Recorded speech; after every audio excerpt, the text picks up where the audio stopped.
अरे बेटा, तुम कितने भोले हो। तुम्हें कुछ भी नहीं पता।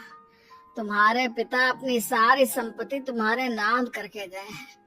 तुम्हारी माँ नहीं चाहती कि ये संपत्ति तुम्हें मिले, इसलिए उन्होंने तुम्हारी अनपढ़ लड़की से शादी करवाई ताकि तुम्हारी तरह वो भी अपने हक के लिए आवाज ना उठा सके। सुखराम काका, मैं क्या करूं, आप ही बताओ। माँ के सामने आते ही मेरे हाथ पैर कांपने लगते हैं। मैं माँ को कुछ भी नहीं कह पाता। वे दोनों बात कर ही रहे थे कि अचानक कमला वहां गई। कमला को देखकर दोनों घबरा गए। तुम दोनों फिर कभी बातें कर लेना, अभी फेरों का समय हो गया है, चलो जल्दी आओ।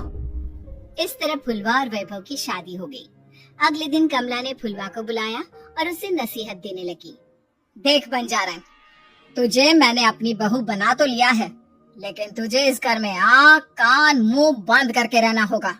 घर का काम कर और अपने पति से मतलब रख, समझी? कमला का ऐसा रवैया फुलवा को बिल्कुल समझ में नहीं आया। उसने वैभव से इस बारे में बात की। सुनिए ना, माँ जी ने जिस तरह मुझसे बात की मुझे अच्छा नहीं लगा। शादी से पहले तो वो मुझसे बहुत अच्छे से बात कर रही थी, लेकिन शादी के बाद उन्हें क्या हो गया? तुम ज्यादा मत सोचो, जैसा माँ कहती है वैसा ही करो। ये कहकर वैभव वहाँ से चला गया। अगले दिन वैभव को घर के नौकरों की तरह काम करता देख फुलवा को बहुत हैरानी हुई। फुलवा ने इस बारे में सुखराम काका से बात की तो सुखराम काका ने फुलवा को सारी बात बता दी।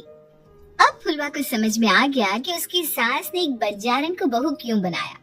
एक दिन वैभव घर का काम कर रहा था, तभी उससे कांच की प्लेट टूट गई। किसने गिराई ये कांच की प्लेट? वैभव को वहां खड़ा देख कमला ने छड़ी से उसे मारना शुरू कर दिया। उसके पैर में कांच चुभ गया और खून बहने लगा, लेकिन फिर भी कमला उसे मारे जा रही थी। ये देखकर फुलवा ने कमला के हाथ से छड़ी छीन ली और तोड़कर फेंक दी।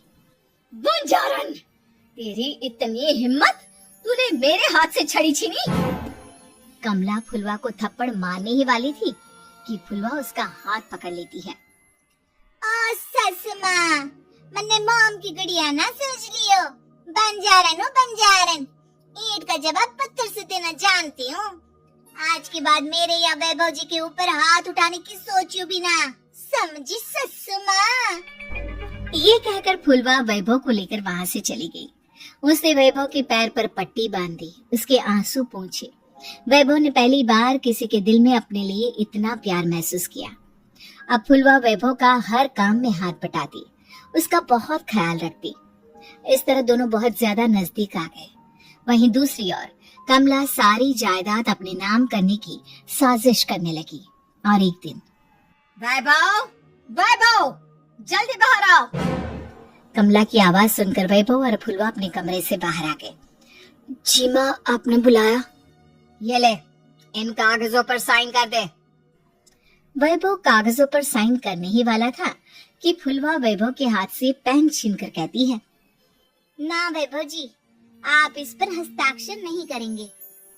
आओ बंजारन, मैं तुझसे बात नहीं कर रही। ये बात मेरे और मेरे बेटे के बीच की है। चुपचाप पेन दे दे, नहीं तो तेरी खाल उधेड़ लूंगी। ससुमा, बंजारन की खाल इतनी भी ढीली ना होवे कि कोई भी उधेड़ लेवे। जो यकीन ना आता हो तो देख ले उतार की। और हाँ, बंजारन जरूर हूँ पर अनपढ़ ना हूँ।